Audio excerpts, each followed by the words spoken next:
What's up, world of YouTube? So we're back again today with the Derek Chauvin trial, this time day 9, and this is the one I've been waiting for. This is all about toxicology. The first witness, however, wasn't. He was a breathing expert, and I think they brought this guy in to try and sort of add more context into the toxicology report because it is quite bad for them. His name is Dr. Mortem Tobin, and as I said, I like to do always in these trials, they went for quite lengthy about his background just to say he's an expert in it. He is an expert. We're not going to focus too much on what he said because it just went into breathing and how having low oxygen in the brain could lead to death. We all know that. He didn't really give a cause on what he thought was going on. He was just sort of there for the foundation. But again, the cross-examination was pretty good and did reveal a few things about him, which sort of puts a bit of his prejudice in the mind of the jury. Just let you have a quick review of that now before we move on to the toxicology. Good afternoon, Dr. Tobin. Hello, Mr. Nelson. Good afternoon. Thank you for being here with us today. We'll take a sip. Cheers. Like they do in Ireland, right? Yeah. All right. So I just want to kind of review a few things with you, sir. I don't think we'll take too long, but so you were ultimately approached by the state of Minnesota to assist them in the review of the medical issues in this case, correct? Correct. And you have volunteered to do this work at no cost, correct? Correct. And that's, you're not normally involved in criminal cases of this nature, correct? Correct. And this is the first time you've ever been involved in a criminal case, correct? Correct. And it was that reason that you decided not to charge a fee, correct? Correct. Now, when you are in other cases, what type of fee do you normally charge? I charge per hour, so it's... What's your hourly rate? And my hourly rate is $500 an hour for review material. Okay. But you agreed to waive your hourly rate for this time, correct? You felt it was an important case, right? Yes. All right. Now, in preparation for your testimony today, you met with the state numerous times, correct? Correct. You have had the opportunity to review all of the medical information that was obtained in this case, correct? Yes. That would include Mr. Floyd's previous medical history, correct? Correct. The autopsy and attending toxicology reports that were prepared in this case? Yes. As well as some investigative materials, police reports, things of that nature, correct? Correct. And just correct me if I'm wrong, but you're not a pathologist, correct? Correct. I am not a pathologist. Your specialty is in pulmonology, critical care, things of that nature. Correct. And then you also have an interest and an impressive resume relevant to applied physiology as well. Correct. And you've been honored quite extensively for your work in that regard, right? Correct. You're not a Minneapolis police officer. Correct. It's fair to say that the training that is provided by the Minneapolis Police Department in terms of medical care comes nowhere close to your level of expertise. Correct. Now, as you heard there, he usually charges £500 per hour, well, dollars in America. He must have done thousands of hours on this, so that's a lot of money he gave away for free there because he felt this case was so important. For me, that adds a lot of, well, he wants to prosecute Derek Chauvin. I know he's a prosecution witness, but as an expert in medical, you're supposed to be balanced and not biased, but that's just me. The next important witness was the toxicology doctor, and he did all the tests on George Floyd's blood. And his name is Dr. Daniel Dreisenschmidt. Now, we're going to just not detail any more in this at the minute until after we have a look at these few clips. And this is the most important part of this case, I think, which is now the toxicology report, and this is as follows. My name is Daniel, D-A-N-I-E-L, Eisenschmidt, I-S-E-N-S-C-H-M-I-D. Ms. Aldridge. Thank you, Your Honor. Good afternoon, sir. Good afternoon. Where do you work? I work at NMS Labs, Horsham, Pennsylvania. Did you say in Horsham, Pennsylvania? Yeah. How long have you been with NMS Labs? Since 2011. So thousands of tests a year. Thousands of tests a day. Yeah.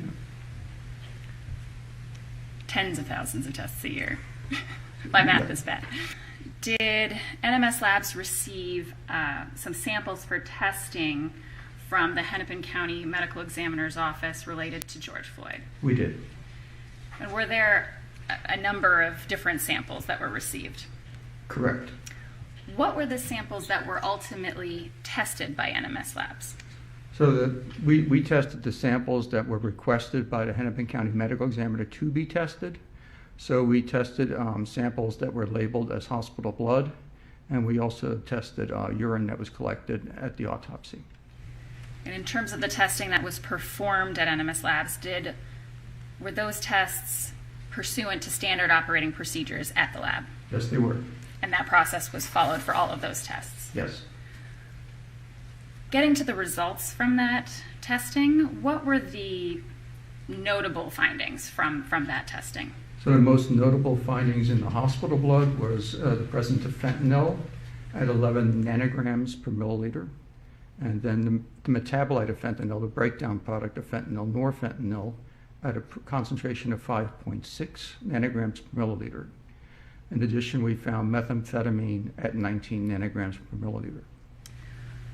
So I'm going to talk about each of those substances one by one, and you indicated these were the results from the hospital blood in this case. Is that right? That is correct. So let's start with methamphetamine. What is methamphetamine? So methamphetamine is a central nervous system stimulant.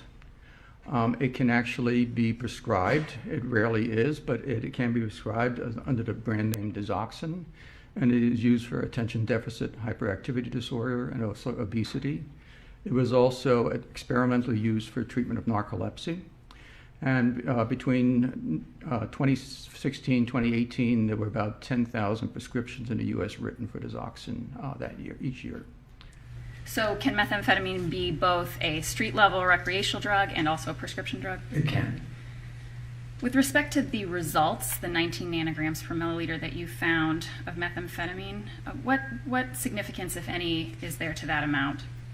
Well, that is actually approximately the amount that you would find in the blood in somebody that was given a single dose of methamphetamine as a prescribed drug. So when you say you described the prescription drug form in which methamphetamine can be available, the results would be consistent with the prescription dose of that. Is that right?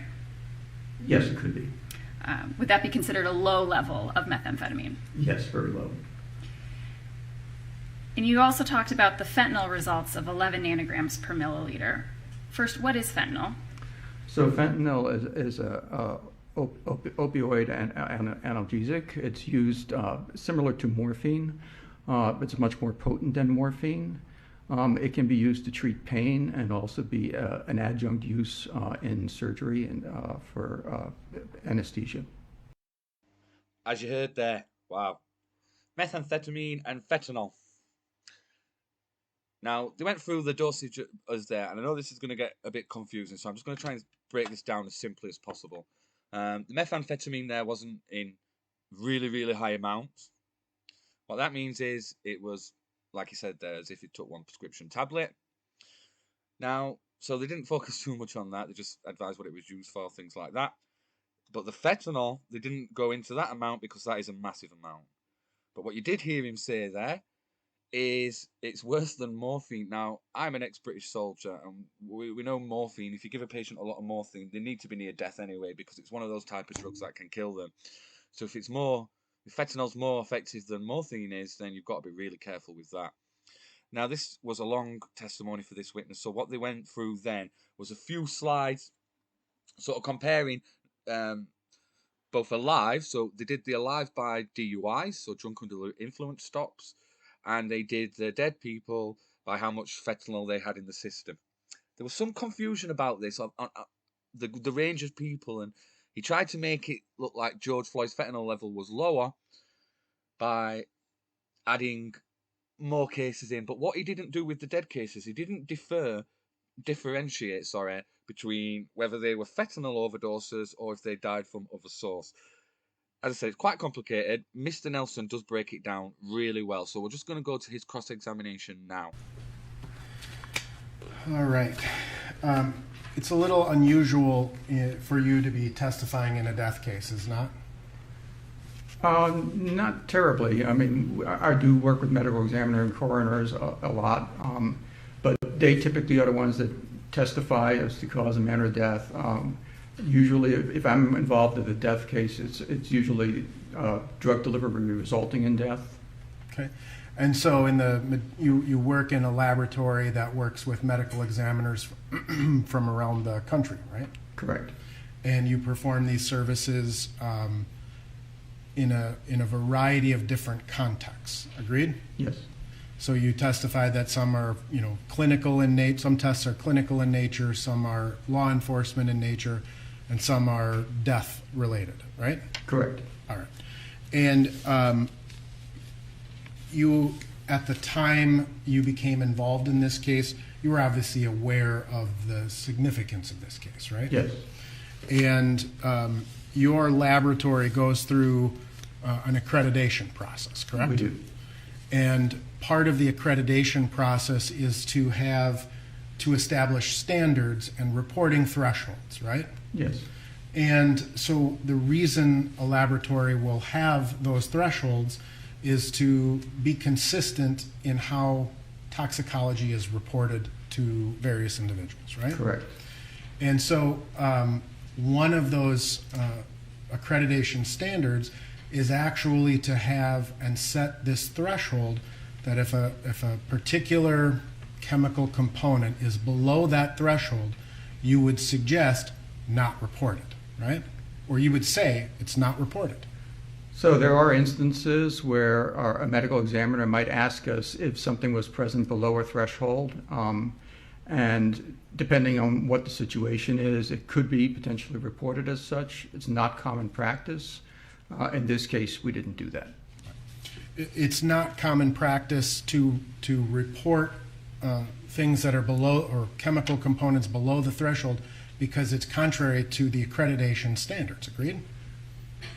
So it does depend on the situation, but by and large, there's a reason we have cutoffs, and if we go below those, it basically is not something we typically would do. Right.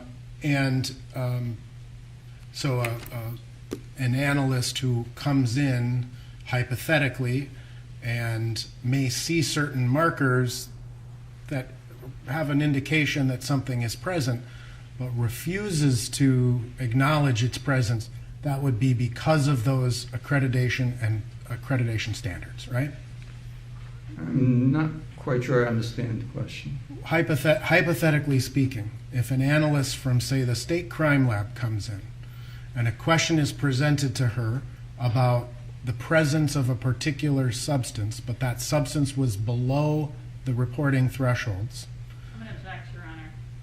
That's Correct. going outside the scope, characterizing the reference. It's a hypothetical. Overruled. And that analyst refuses to acknowledge the possibility of the presence, right? That would theoretically or hypothetically be because of those threshold rules. So I really can't speak to what is done in a crime lab because I don't work in that area. So for me, it's really limited to toxicology and the analysis of biological samples like blood or urine. So, in other words, the reason we have these thresholds is so that we set the rules, right?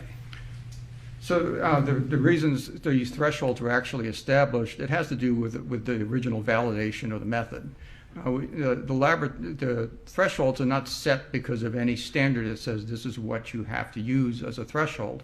The laboratory establishes those and then writes SOPs in accordance with their validation for the procedure. SOPs being standard operating procedures. Yes.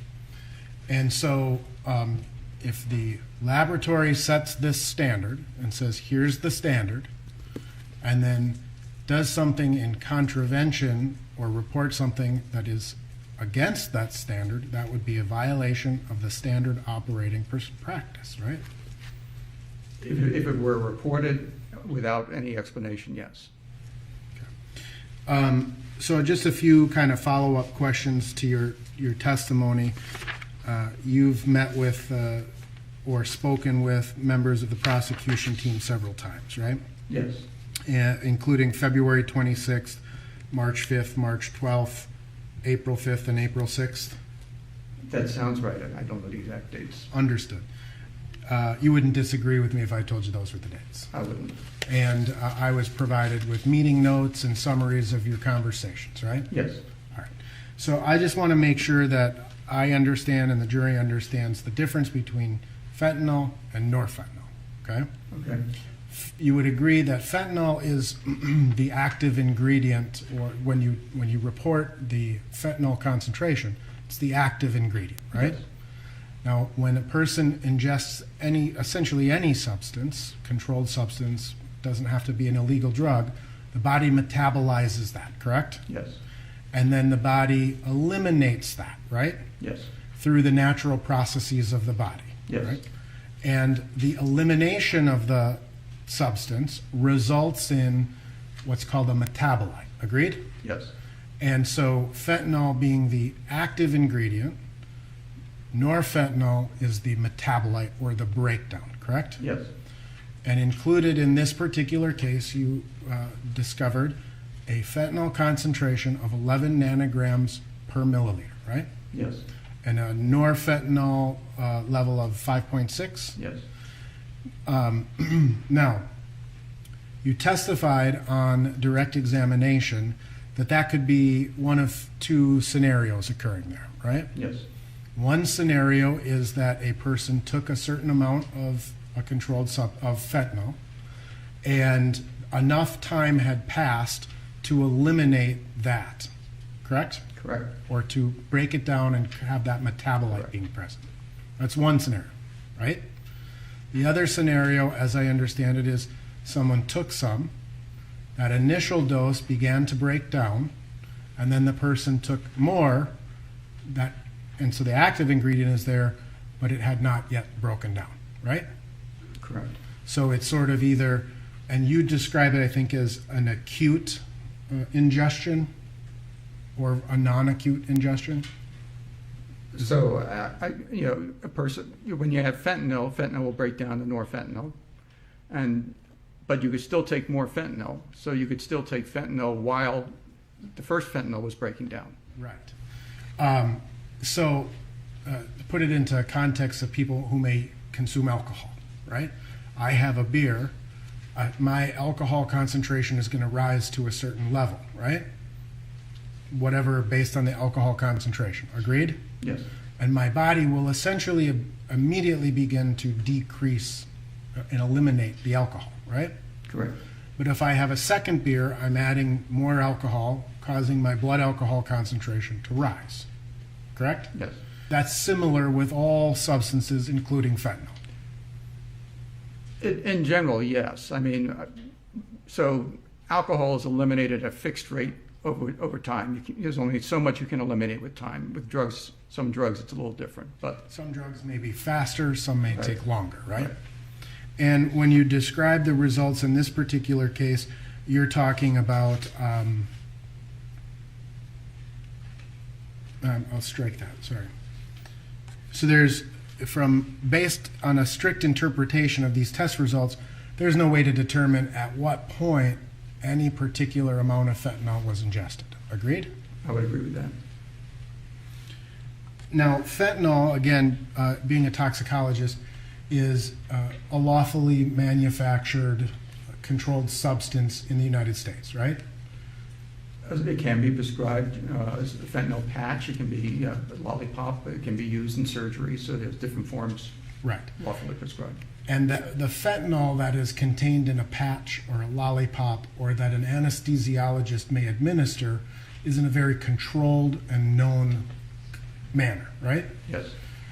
Now, when we're talking about the illicit street drugs that involve or include fentanyl, you have really no way of knowing what the particular fentanyl concentration is literally from pill to pill. Agreed? Correct.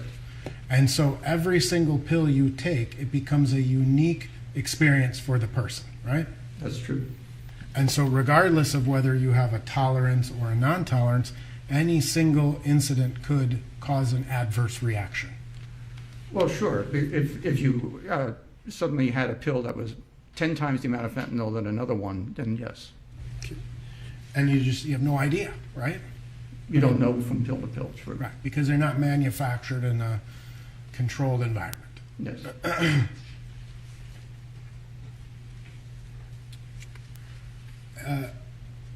Now, in terms of, you understand that there were some pills found on a floor of the squad car, That's my understanding, yes. and those pills were tested and contained the DNA of George Floyd, right? I heard that, yes. And presumably those pills were not in there prior to Mr. Floyd being in the squad car, right? I assume not, yes. And so you understand that as those pills were tested, those pills were at least appeared to be partially ingested or partially dissolved. Okay. And so there would be evidence of an acute ingestion of fentanyl and or methamphetamine at the time Mr. Floyd was in the backseat of the squad car. Objection, Your Honor. Outside the scope calls for speculation. Let's do one objection. Which one would you like? Speculation, Sustained.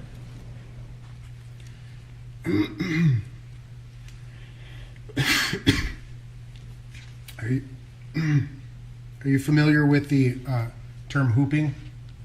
Objection, outside the scope. You can answer it if you know. I don't.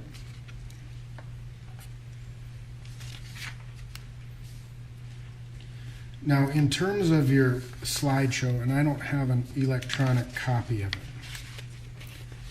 just some follow-up questions on some of your slides. You reviewed in 2020 a total of 19,185 fatal overdose cases, right? No, they were not necessarily fatal overdoses. They were cases that were from medical examiners where we found fentanyl in a peripheral blood sample. But they could have been homicides, they could have been other drugs involved. Right. So they were just basically random fentanyl concentration. Gotcha. So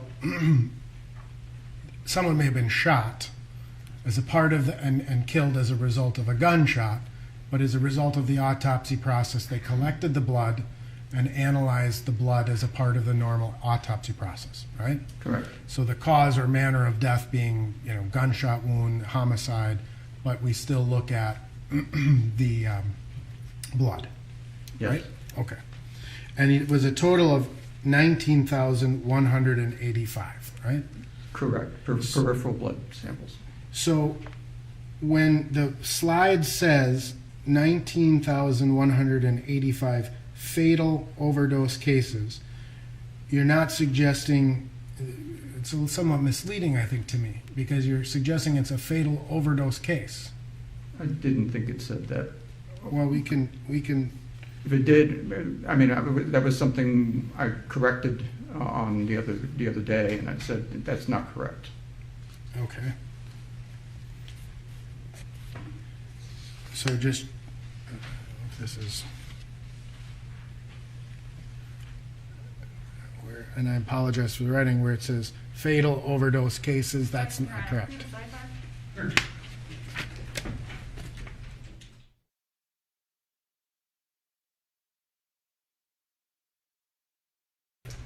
Thank you, Judge.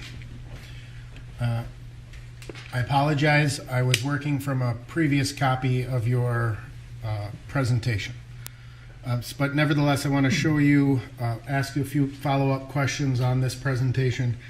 In terms of the post-mortem fentanyl concentrations that your lab looked at in 2020, you looked at a total of 19,185 cases, correct? We actually looked at a lot more than that, but I specifically chose a subgroup that was peripheral blood because, again, cardiac blood inflates things. I wanted to try to do something that represents most accurately what might be found in a living subject. Okay.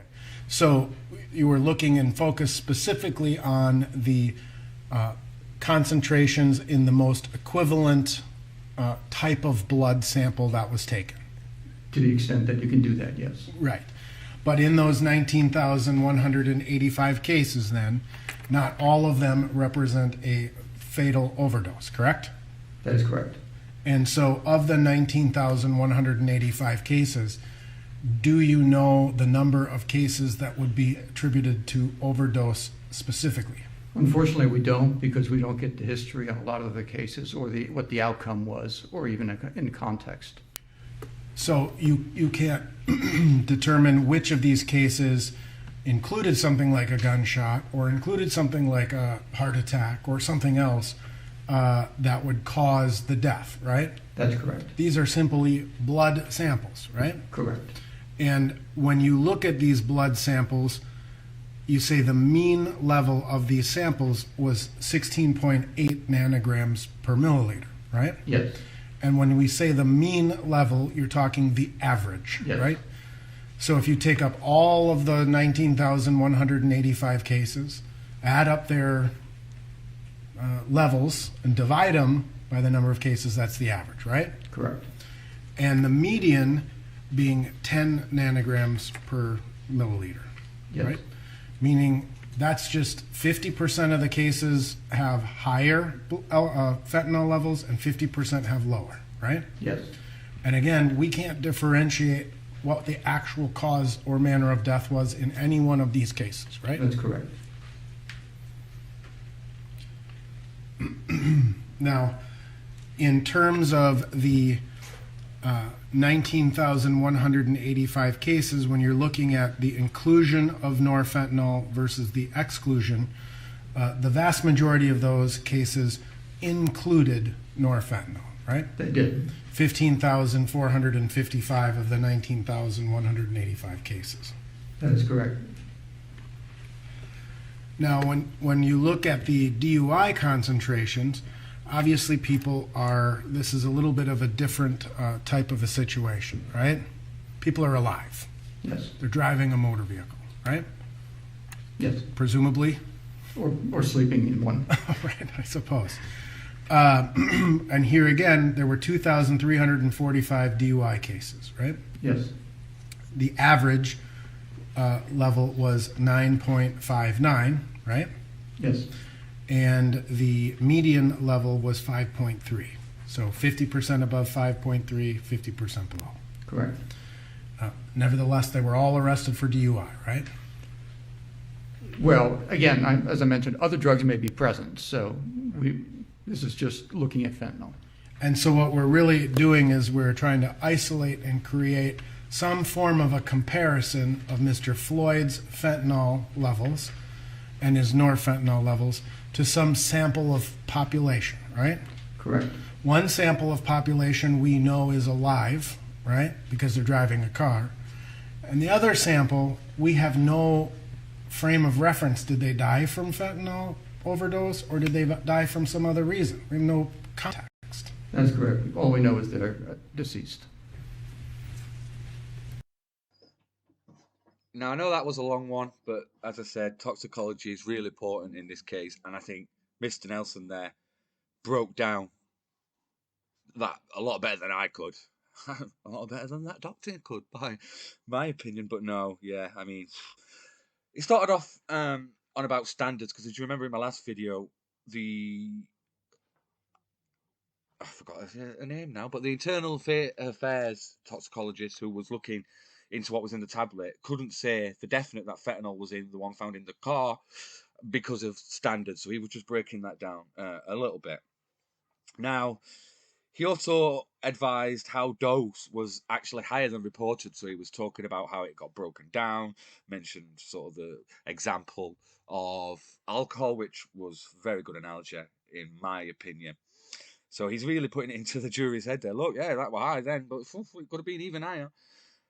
He mentioned the tolerance level. Now, the reason he mentioned tolerance is in the witness that's coming up next for the prosecution. So we'll go into that in a bit more high detail next. But he did mention the pills in the car again to keep adding fentanyl into those pills found in the squad car.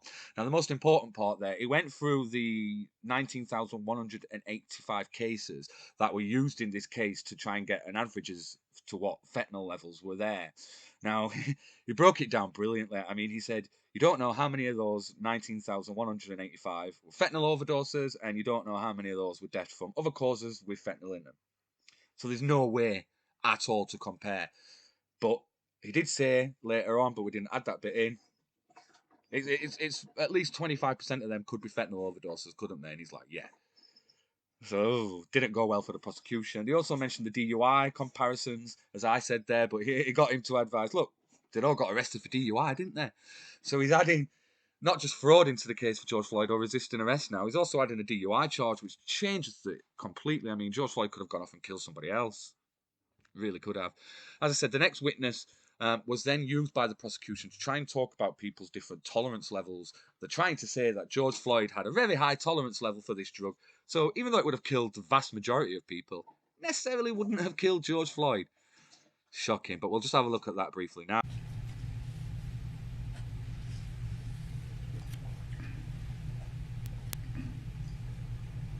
One question I wanted to ask you, you talked a little bit about tolerance, right?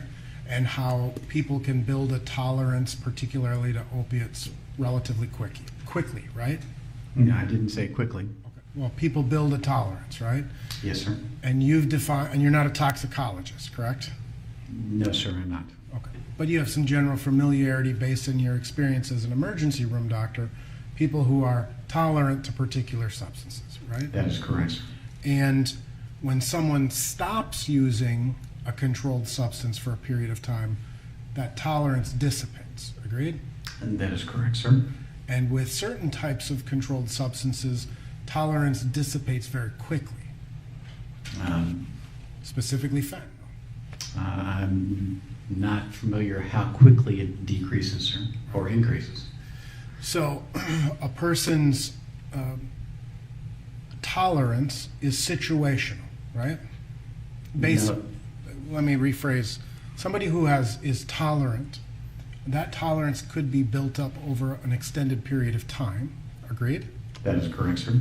Tolerance, once a person stops using that controlled substance, their tolerance dissipates. That is correct. And over some period of some time. period of time, that is correct, sir. Could be days, could be weeks, could be months. My experience, it's going to be weeks to months, not days, sir. So if someone's not using a controlled substance for several months, or let's say 2 to 3 months, and then they're going to lose that tolerance, agreed? Some part of it, they may, depending upon the substance, sir. And then if they start using again, right, they're going to start to build that tolerance up to some degree. That is correct, sir. But if they had a chronic use for a long period of time, they've decreased their tolerance to some degree. Once they start using again, they're not going to just instantly jump back up to the same tolerance level. Your Honor, I object to this question is vague. Overruled on that ground. Yes, as the tolerance is occurring in the brain, as you see different levels, that tolerance will change over time. Right. Now, I know I didn't usually go as far as I do with this witness's background as I did with the other ones, but that's the reason for this. He's a professional prosecution witness. He did get paid £300 an hour. He's only an emergency doctor and a police doctor. But again, Mr. Nelson absolutely smashing the prosecution's tolerance argument. 2 bits. We know he asked about a sort of months stopping and then starting again because we know George Floyd's girlfriend admitted that because he had COVID, they were locked in the house together and they couldn't take any opioids or drugs for quite some time, a few months. And that when George Floyd, this incident had happened, he'd only been taking the opiates again for around about a week. Completely destroys the prosecution's argument that, although it may have killed most people, George Floyd was very tolerant to it. He wasn't. He'd only just got back on it. Ooh. You know, in Britain, where I'm from, when we hear the surname Nelson, there's one thing we think about, and that's Admiral Nelson. The one who fought at Trafalgar and the one who is immortalised in Nelson's column at Trafalgar Square. Wow. This Nelson's definitely just sent a broadside into the prosecution's case here. I mean, oof. Not going so well for him at the minute. Again, this is a debate channel. This was day 9, the most important day in my opinion, hence why this again is a slightly longer video. Do apologise for that.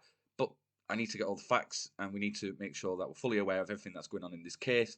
It is saddening to see that on their all main media channels, on pretty much everyone's channel, this case is not getting the attention that it deserves, and it seems that everyone's made their own mind up. Again, I'm coming at this with an open mind.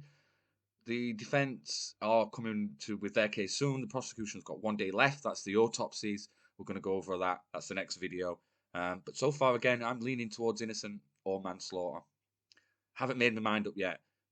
But again, you leave your comments below. Tell me what you think. Please subscribe if you're new to the channel. Let's debate this.